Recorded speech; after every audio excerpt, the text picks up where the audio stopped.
Very first time right now. Oh man.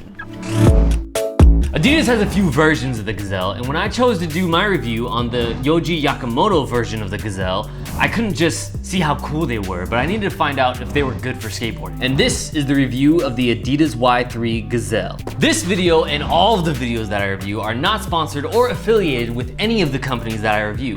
And these shoes cost me $330. That is one of the most expensive shoes that I have ever bought for a shoe review. If you end up liking this review, then subscribe and let me know, because then I'll end up reviewing more shoes like this. So for $330, let's see what Adidas is giving us. The famed Gazelle gets reimagined with accentuated tunnel stitching around the island, heel tab, midsole, and signature 3 stripes. With all threads purposefully hanging loosely in a nod to Japanese sequential stitching, the shoes are wrapped in nubuck and having foxing tape around the entire midsole, which curves on the lateral side for a subtle yet distinctive look. So after doing a lot of shoe reviews in the last 8 years, let's get into the look of these Gazelle Y3s. These Gazelles, of these Gazelle Y3. Y3 Gazelle, you know what I mean. I know that these shoes are based off of the Adidas Gazelle, but when I saw them, their silhouette reminded me more of a Lucas Puig skate shoe or some type of Adidas soccer shoe. I don't ordinarily do a reaction to the shoes that I start to review, but when I got these, I was kind of excited. So I set up my lights and did a quick little unboxing for the very first time right now. Ooh. Okay, so it comes with like a little piece of paper. Y3 is a fusion between sport and fashion. These materials may require special care. Some recommendations include avoiding damp environment, prolonged exposures to... One eternity later. What is this?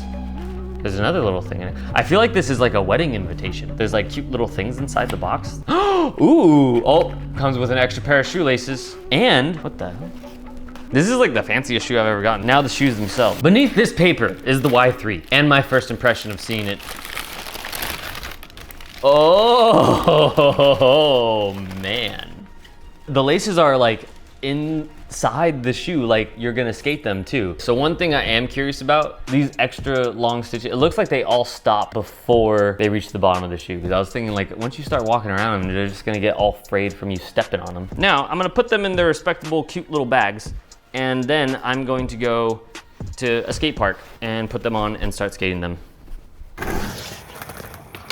After looking at all the details of this shoe and seeing all of the little extra things that they threw in the box to make it feel like more of a premium product, I'm not gonna lie, I was actually kind of excited about these shoes. It's kind of cool. They give you like almost like a little wedding invitation envelope, but inside it's shoelaces. It's like, oh, you're married to these shoelaces. Getting a shoe box and opening it up and seeing more than just a piece of paper and the shoes inside made me feel like I had a product that had some sort of artistic integrity to it, and not like I just had another pair of shoes that I was gonna end up skateboarding in. The Yohji Yamamoto guy who's designed these shoes has been working in fashion for over 40 years. Now that he's designing shoes with Adidas, he's definitely giving them a lot more of a different look. They are different, but just enough where it's not too different for me. I'm not a super flashy guy, but these made me feel like I had a subtle difference while not being too standoutish with wearing a pair of shoes like this. This leather and suede materials that this shoe is made out of definitely feel like a lot more of a higher quality materials than a lot of the other shoes that I've reviewed on my channel. And for $330, they goddamn well better be, dude. Also, given most of the shoes that I've done reviews on are skateboarding shoes, but still, it feels nice. Walking around in these feels very similar to wearing a pair of dress shoes.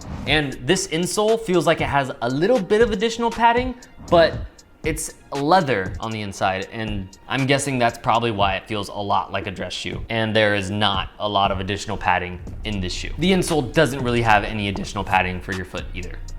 Not comfy. Of course, the most recognizable thing about these shoes is the Shoshi caustic stitching. I don't know if I said that right. It might be right, I don't know. Let me know if that's wrong. When you look down at your shoes, it kind of seems like you got little dreadlocks hanging off of your shoe. It does look like they cut them off just above the bottom of your shoe, so you're not gonna be stepping on them while you're walking around, which is actually kind of cool. I noticed that. I thought it was a cool attention to detail thing that they did. I feel two different ways about these. One, it's cool because while I was skating, I looked down at my foot, I could see them like flowing in the wind. It was kind of cool. But another thing, they also feel like you don't have a finished shoe.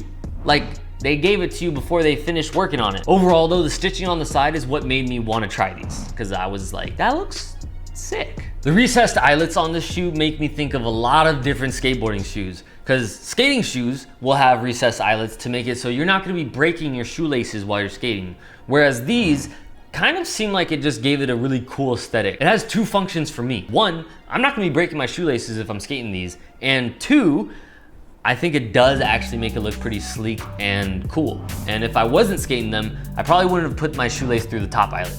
But I kind of needed to do that to make sure that they felt snug on my foot. The tread on the bottom of this outsole feels like it's a completely separate piece from the rest of the outsole. The Adidas Gazelle is a cup sole shoe, and a vulcanized shoe is where the bottom of the shoe is separate from the foxing tape that goes around the shoe. So this is kind of a cup sole, but kind of a vulcanized sole, but it's also not a vulcanized sole, and the tread feels a lot softer than your traditional Adidas tread. Having a shoe like this feels cool in the sense that it sets you apart from other people that might be wearing a Gazelle. But of course, we can't just wear these shoes around town and not try to use them for some skateboarding. So let's see how this first kickflip went with a pair of $330 shoes. Let's see if these even flick like a normal skate shoe at all. Oh, that was pretty good. Oh my God, I already ripped the expensive leather.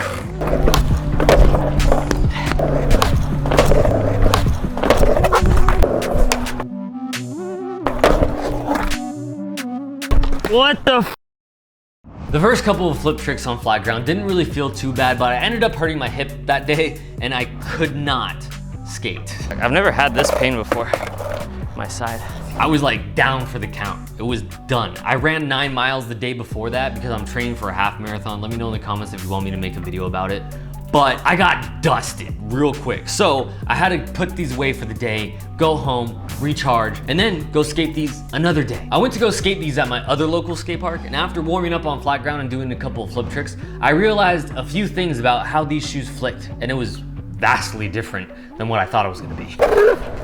Obviously this is not a skateboarding shoe, but I'm gonna still try to skate them even though I couldn't skate them the other day. In a second. Like that. And then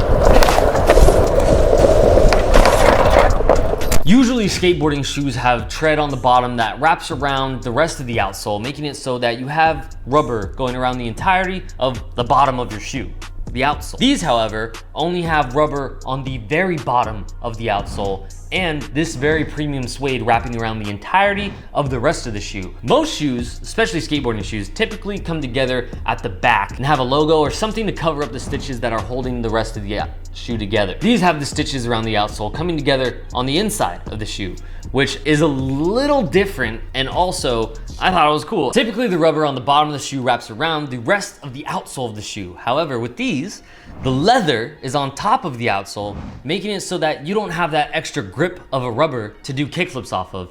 And every kickflip I did felt like I had to give a lot of extra effort in order to even be able to do them. So I found that only after a few kickflips, I already started to rip through these stitches, and this premium leather is not meant to be durable because I already started to break it down in one session. In doing my kickflips, I found that I had to put in a lot more effort because I'm flicking off a slippery suede instead of a rubber outsole. Something that was pretty surprising is that the rubber on the bottom of the shoe is actually really grippy, especially considering that it feels soft, and I thought that it was gonna feel slippery when I was skating, but it actually felt nice. The skateboarding version of the Gazelle is a cup sole, and this Y-3 version of the Gazelle is a cup sole. It doesn't feel like a vulcanized flick when I'm doing kickflips. It's definitely a separate piece of rubber from the outsole that wraps around it. So I don't really know what the hell this is, a cup sole or a vulcanized shoe or a vulcanized cup sole.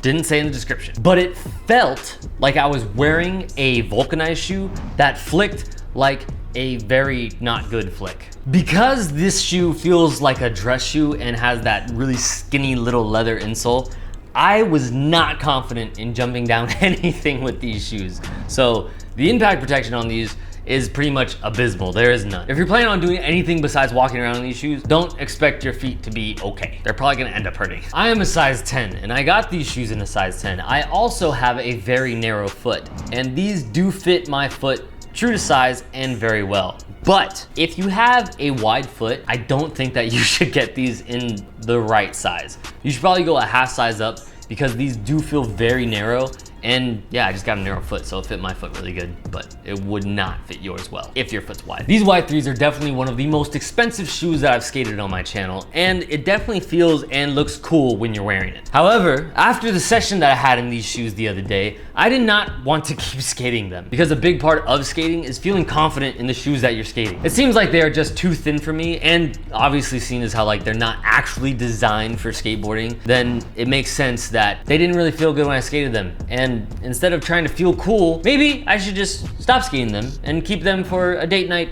with my girlfriend instead. These are definitely not good for skateboarding. However, I am glad that I only skated them for one session because honestly, these are a very cool looking Gazelle that have a very slight differentiator between other Gazelles that I've seen and people skate. And that little difference is something that actually makes it pretty cool. At least I think they're pretty cool. If you want an insole that's gonna make your Y3s comfortable, then go in the description where you can get some of my Do More insoles. And make sure you subscribe and let me know if you like this review and want to see more high-end shoe reviews to see if they're actually good for skating or not. And I love you. I'll see you in another video soon. Bye.